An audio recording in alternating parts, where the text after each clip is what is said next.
Hi, I am Kristine McGlinchey-Yap. Thank you so much for joining me for the Moments of Clarity series. Today, I am joined by Nikki Novo. She is an intuitive life coach, intuitive dating coach, medium, author, you name it, she does it. Thank you so much for being with me here today, Nikki. Thank you, Kristine. So excited to be here with you. Yes, thank you so much.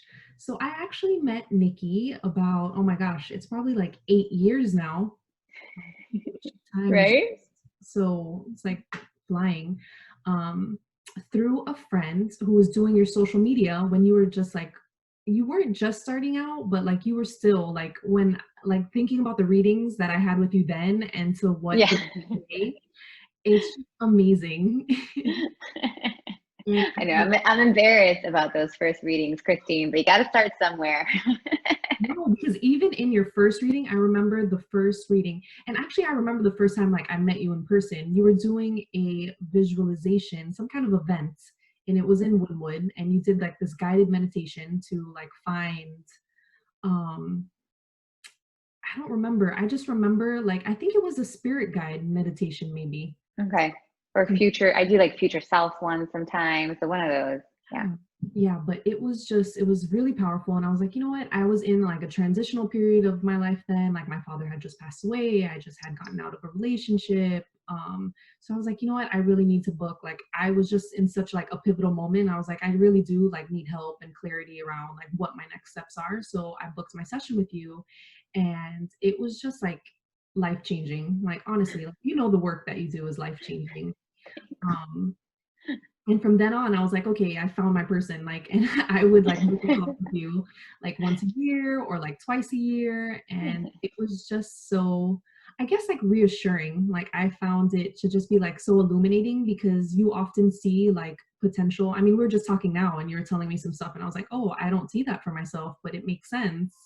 And, you know, Hmm. like you bring out like possibilities for ourselves that we don't necessarily see like within us. And you know, Hmm. like just you have access to like the wisdom that we keep like putting the blinders on, even Hmm. though we have access to it as well. And it's just been such like an amazing journey of like working alongside of you, and now to be like coaching with you and like stepping into the work myself to be able to do that for others, which is even like crazy for me to say out loud, like in with an audience and with people, because Hmm. you know, I've seen, and you talk about it all the time, like how stepping out of the spiritual closet or like admitting you have like these talents and the abilities to like see things that other people can't, and like intuitively use your gifts. It's intimidating, but it's just such a beautiful journey, and I'm just really honored to be able to share the space with you. Oh no, thanks, Kristine. And it's funny. I'm like, these people watching don't even know that Kristine is way better than I ever was at the beginning. She's just such a good intuitive. We've been training her, and she's like, you're just doing such an amazing job. So I feel honored, and thanks for reminding me of like that. You totally brought me back to the time that we met, and it's amazing what this work does. Like when you sign up for the work, this like life can get so much better and more magical and more unpacked. And it's beautiful watching you like kind of find that path, take it, and keep walking forward. It's for me, it's a beautiful thing to be able to watch. So I'm excited to be here. Thank you so much. And even with like motherhood, I remember like distinctively, like it was like three years ago, maybe 2.5 years ago or Mhm. so. And like you were telling me like, oh, is like motherhood something like you're thinking about? And I was like, it's kind of something that I'm hiding from more than thinking about. And like we were just like unpacking like all these ways. You're like, you know, you're looking at motherhood like as this thing, like such a burden. Oh my gosh, it's a responsibility and like the duty. And I wasn't allowing myself to look at motherhood like for what it is, like the beautiful, like fun. And I was thinking like I can't travel anymore. I was thinking of it from a place of like what I won't be able to do when I'm a mother. And Right. I very much was like blocking like my ability to become a mother because I was just so resistant to it. And I Mhm. remember distinctly having that conversation in July and like working through like, oh my gosh, like, yeah, why do I feel that way about motherhood? And just working through like inner child, mother wound things within myself. And then in September, I was pregnant. without even knowing Damn it. it. Yeah. And so came September, and I didn't even realize I was pregnant until 5 weeks. Like, I was on a work trip, funny enough. And when I came back, I was like, huh. I like distinctly, I told my husband, I was like, you know what? I think I'm ready to have a baby, like maybe next summer. And it was like, the universe was like, little do you know that you're That's ready for crazy. it, right? So I just found that to be so powerful too. And it really like illuminated for me, like the ways that we like block ourselves from receiving what the universe has for us just because like we're resisting it. And you know, the work that you do and like intuitive like reading, and even like with dating, the work that you do unpacking people's relationships and like what they're holding themselves back, it's just so powerful when you're able to like, I guess, hear from someone else like the things that you know to be true but are just resisting. Yeah, I think so. I mean, that's the case for all of us, of course. Just like it's easier for other people to see our paths than ourselves many times. But the best way I can describe it is, which is I think is like maybe a Christian way of describing it, is kind of a way that we've been taught, or the Christianity is just like takes over the world in so many ways sometimes. So there's that concept of like your will and God's will. So like there's always this like kind of what I think is right for me, and what what I am like focused on, and these are like this is the thing I'm going to do, and this is where I'm going, and all that kind of stuff. And sometimes that is in alignment with our destiny. So but many times it is not. Many times there are different blocks or like layers of healing that have to happen that don't let us see this path. It's almost like this path that we're creating, but it doesn't necessarily mean it's the path for us, which is what I would call God's will, or what I would call our destiny. Like those are synonymous for our path. Like they're all kind of the same thing. And it's scary to work to, and I grew up Catholic, and I remember being taught like your will and God's will. I'm like, well, who the hell is this God person? Like, what if like, his will's not right? And like, he's a guy, does he even know, whatever. I had all these feminist like ideas about why that was wrong. And I think that, at the end of the day, like we're scared of surrendering to God's will, but it's really us surrendering to our path, to our destiny.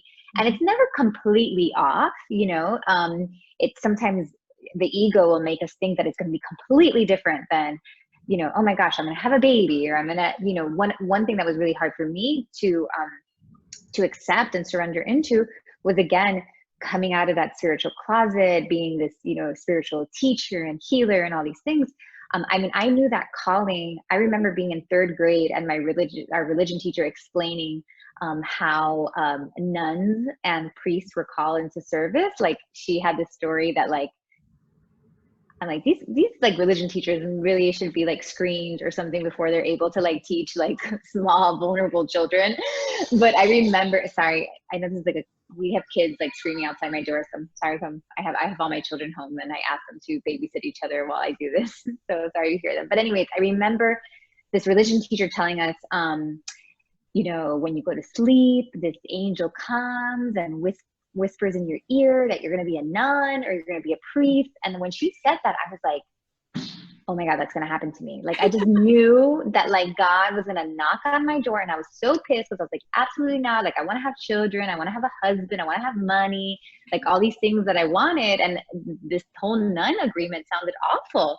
Like they couldn't even have cute hair. Like I was like, so that was like the beginning. I think it even made me like shut everything off at that point, because I had like this hit that I was going to do God's work. I was going to do some sort of, but the only way I knew how to do it was that way. And I think that's what scares us about taking our path, because we get this intuitive hit that we can't even understand. And a lot of times we misunderstand it and put it into a category that is just one category. So kind of the idea of you being like, maybe feeling a little bit of the hit that like I'm supposed to be a mom, but also being like, no, because I don't want to do it this way. But then that's only one way of doing mom. So that's usually what takes us off our path and really makes us start becoming controlling, because we're afraid of our life. If we surrender to our path, we're afraid of, it being something that we can't control. We're afraid of it changing completely. We don't like you know, we become backseat drivers. We don't want somebody driving the car for us. And that is like, but I find that we are never happiest or most fulfilled unless we are on our path. You know, and the best way I can describe like being on your path or off your path is like, I had this client the other day, I was like, look, you are a race car. Like that's your natural state. And you right now are driving in the suburbs, and you can, you know, you can like, like kind of blend in, and, you know, everybody's happy to see it's not the weirdest thing to see a race car on the road, and you feel okay. But if we put you on a racetrack, you're going to be like, oh, like I'm home. So that's the difference. You can get away with it, but do you want to feel okay, or do you want to feel at home? And you know, being at home and being on that racetrack might be scary and it might be challenging and fast. It doesn't mean that it's easy, but it feels worth it. And I think that that's what a good reading can do. I think a good energetic reading can show you what your true path is and hopefully try to get you there. It doesn't happen overnight. There is healing, like you said, and blocks that need to be removed. But a good intuitive or healer can see that and slowly inch you towards your path. And I don't even know if that was the question, but that's the answer, Kristine. No, and actually it reminds me of like after I had the baby, I had a call with you, and because I still was like, well, what am I going to do with my career? Like I'm planning to leave my job, and like you said, you're like, there's two paths that you can take. Like you could still do, like you could be a PR consultant and you'll be fine. Like you'll make money, like you'll have a great life, like you'll be comfortable and it'll be okay. And then you're like, or you can take this path of continuing with like your motherhood community, continue with like your healing and like all of these other things. And you're like, but that path, like that one is like, you're like, the race car track. Right. Yeah, that's the race car track.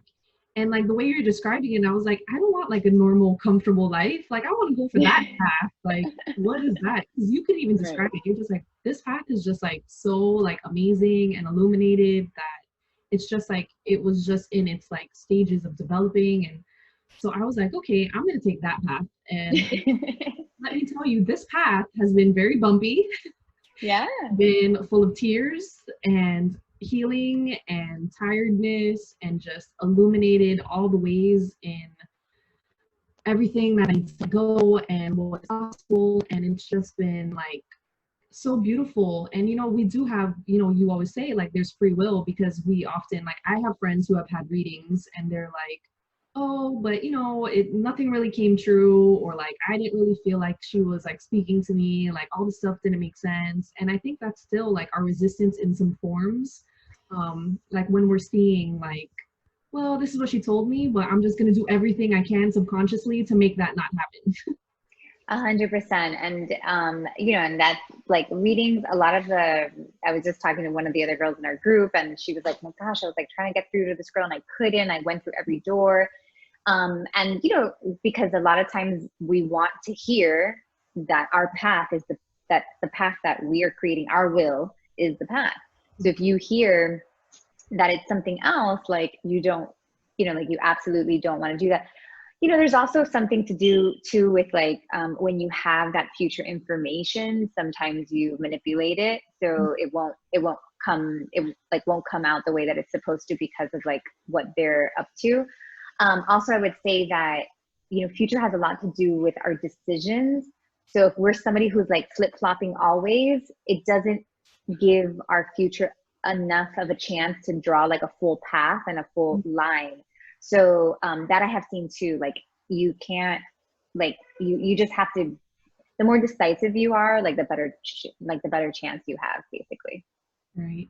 Yeah, and I've been seeing that too. So like a really, like I would say like a starting point that most people like going into this work, or even just going into, so you have like amazing courses. So Nikki has her Soulseeker Course, which is very much like spirituality, like 101. Like basically like here are the spiritual like resources. This is your toolkit in stepping into like this way of really knowing yourself. Like even if you're not like doing this for a business or anything, it's just like such a powerful way for you to connect with yourself. And like I think that that's been really like illuminated for a lot of us being at home, like with our families, or like home alone, like during these last few months. Like the ways in which like things are starting to come up. Like we seek like inner work, like a lot of the inner and the healing work has been done like throughout this time. So Nikki's Soulseeker course actually has like meditations and modules. So you meet your spirit guides first, which, you know, our spirit guides have been with us either in past lives or they're kind of like teachers that are here and really invested in our growth, in our healing, and in our purpose.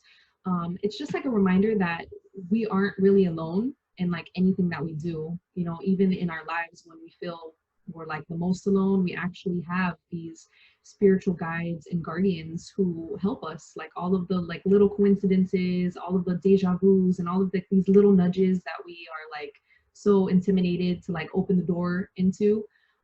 It's a really powerful way to like, you know, check in with yourself and in your path and just to like feel guided. So she does the like 7 planes of existence, and also like it's a way for us to expand our minds. Like let's look outside of like this realm and this world where like possibilities, endless possibilities exist. And we've seen that this year. Like who would have thought that we'd be quarantining for like the last 5 months? Like that wasn't even a possibility. Like who would think that school would be returning to home? Like all of these like deconstruction and the systems are changing. Like we would have never thought that was possible in our human egos and experience, but it's happening. And so it reminds us to connect with something higher than ourselves, and it reminds us that, you know, there's something bigger at play. And even like when I decided to step into the work, I realized like it's no longer about me, but it's about like my service to the world and other people, and like how we're all connected. And so like when one of us is sick, like the whole world is sick. Like that's what virus has taught us. So Nikki's courses are actually like really, really powerful tools. And so a step up from Soul Seeker is Soul Leader, where that, like, I didn't even know anything about like Akashics, where like all of our past lives are held. I've always been fascinated by past lives, like Dr. Brian West, like Many Lives, Many Masters, Journey of Souls. Like it's always fascinated me, but to be able to like go into my past lives and my records and just see like all of like, this is why like certain things bother me, or this is why my relationship to this person is like this, because like, you know, we have soul contracts. And I just think there's just so much to learn. It's just so fascinating because, you know, beyond like math and grammar and like all of our like human experience learnings, there's like a whole other like world of learning and like healers and modalities, and there's just so much like magic in this world that we are so resistant into looking into. And, you know, like Nikki really brings it all at the forefront and in such like an approachable, like tangible manner. That's beautiful. Thank you, Kristine. Yeah, no, it's one of like my geeky interests, you know, just the whole metaphysical world, like with your spirit guides. And the truth is you have to experience it, you know, and as somebody who, you know, my parents are, my dad's a doctor, my mom was a teacher, my siblings are doctors, like very science-based home. And of course I'm this like weird child that's like, well, maybe, you know, and it's so funny because, it's just something that we don't really talk about, but we all are connected to. I mean, my father's not a religious man, but the other day, and he's a doctor, he's 70, and he's been a physician, you know, all his life. And a friend of mine's daughter was diagnosed with this cancer, and she's a baby. And my dad's a pediatrician, neonatologist, and he was so upset that the pediatrician hadn't caught, you know, this cancer earlier. He's like, this is ridiculous. This could have been caught. You know, one look at the child, you would have known, blah, blah, blah. And he was very upset. And I'm like, Dad, you say that, but you don't realize that like you work off so much intuition. Like he is working off of his intuition so much that I'm like, that doctor was like young, and the doctor like for pediatrician was like a younger pediatrician, very logical, and like would never. And my dad's like, no, I know. I use his Cuban, so I like to make his accent. But he's like, I know. Not everybody works that way, but yes, you just gotta feel it. It's there. And I was like, you know, why don't you talk to your community about that? But no, he's like a scientist, and you know, and then what we talk about is weird. And it's not, we're using it all the time. And It was funny when I started like coming out about this work, people come up to me and are like, you know, I kind of feel like I have this guardian angel. And I'm like, that's your spirit guide. I've always felt like protected. Yeah, that's your, like, we feel it. We you know, kids, if you're around kids, you'll see like some of them have imaginary friends, and those are like the spirits that are with them, or see colors. And I mean, it's so part of our world. It's just almost like just something we don't talk about. And I'm excited that it's definitely, you know, people are talking about it more, and I think it'll be interesting to see how our children are, because I feel like our generation is so much more open to it, regardless of what religion we practice.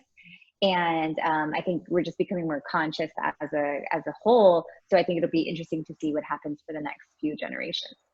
Yeah. I'm hopeful.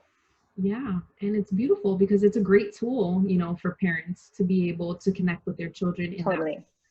that, Yeah. to And have to connect with your children as a soul. Like, that's something that I always try to remind mothers. Like, for all you know, your child is way older than you, has been your mother before, way older than you soul wise. Sorry guys, because we have different ages. You know, you can be an older soul or a young soul. And if you believe in reincarnation, we've done this many times. My son could have been my husband, or could have been my sister. And like, you know, we're replaying all these things.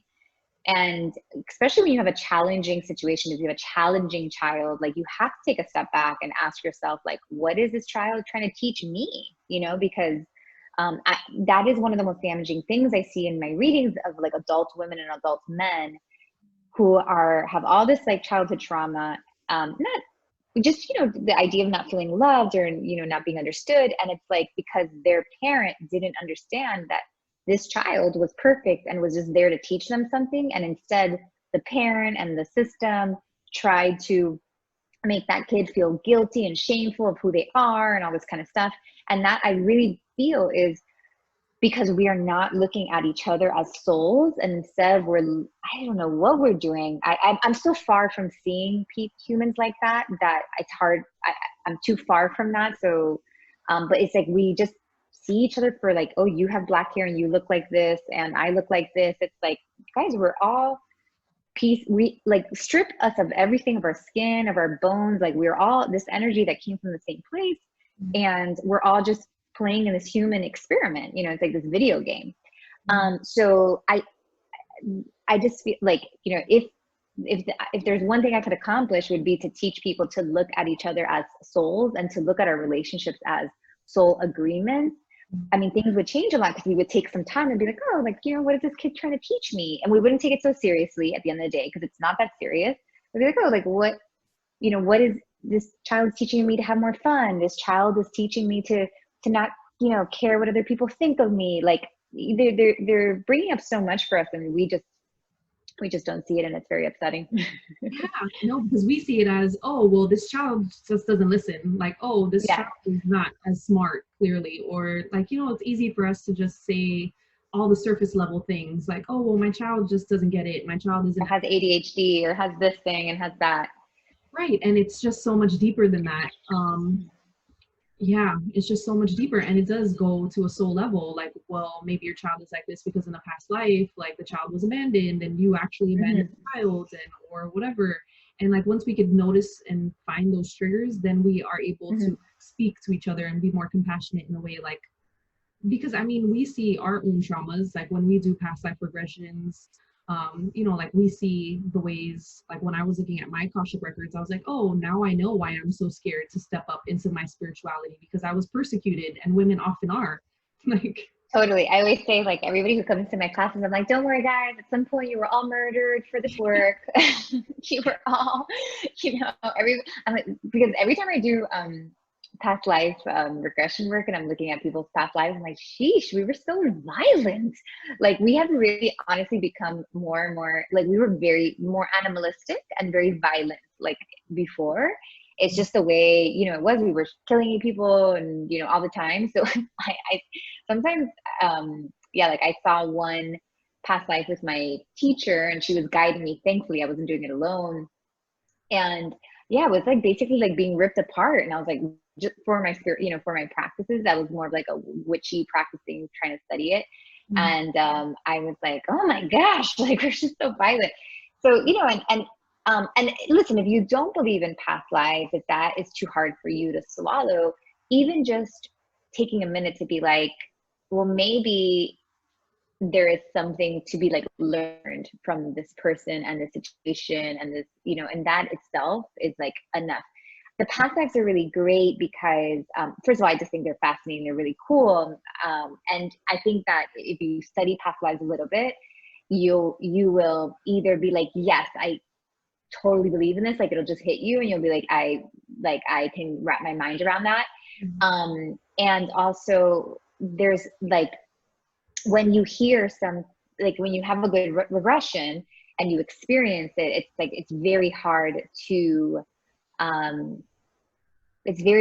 deny, because you're in that experience and you're like, oh my gosh, like this happened. So I always, anybody who's interested in past lives, I definitely recommend like an experience, have the experience for yourself.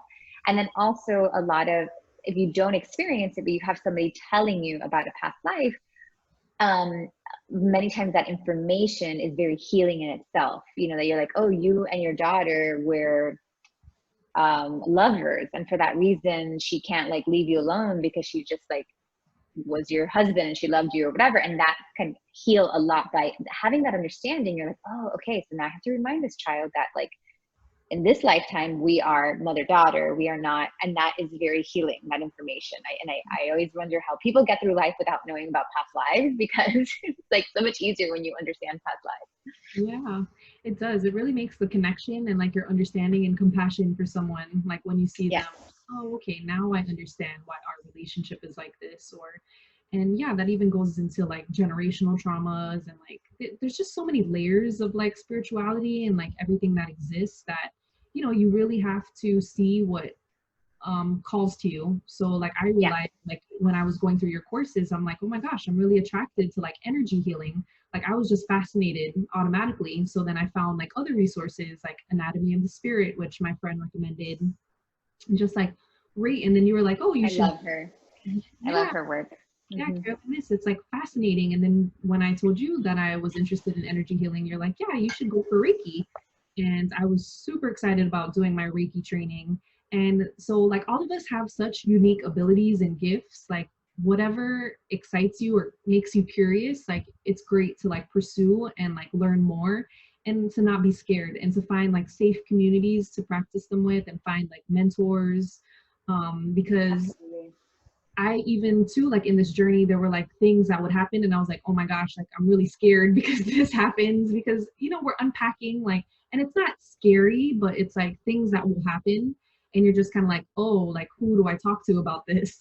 It's Yeah, nice.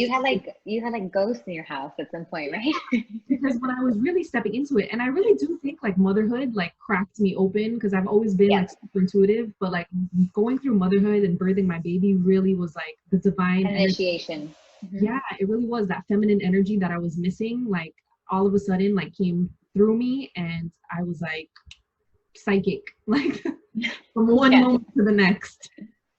Well, that has been reported a lot. Like people report that a lot.